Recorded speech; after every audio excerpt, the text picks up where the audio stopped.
Now, I have a couple of examples.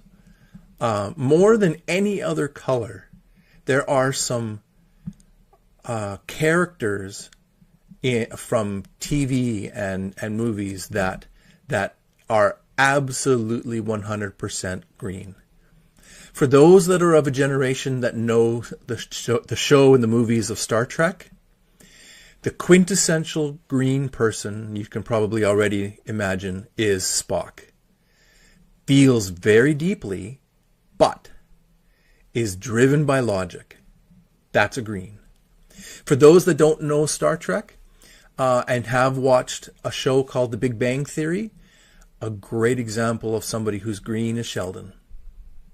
That's what a green is. A lot of people who are strong in green tend not to want to stay in the mainstream because they're always searching for something more. They like complexity. They like outside the box thinking.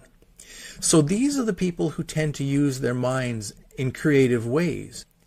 A lot of what our society calls nerds are green. And a lot of the people who are called metalheads. Now, a metalhead is somebody who likes heavy metal. Heavy metal is not the mainstream. And heavy metal is a very complicated form of music.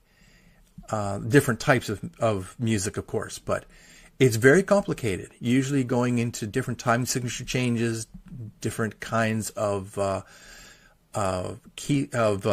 words and complex rhythm patterns and things like that.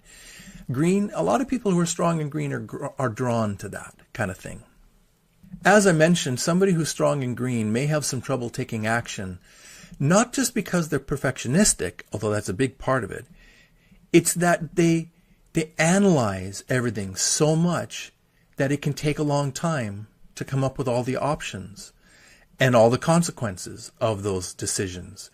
And so the person who's strong in green just ends up thinking about what they want to do, and coming up with all different kinds of scenarios and tweaks. And there's one man I know that's been working on an invention for about 15 years. And every time he gets close to doing something good with it and making it actually patentable, he comes up with another tweak. Oh, what about this? What about that? Oh, there's this. I need it to be perfect before I get it to the patent office. And that's just how it works for somebody who's green.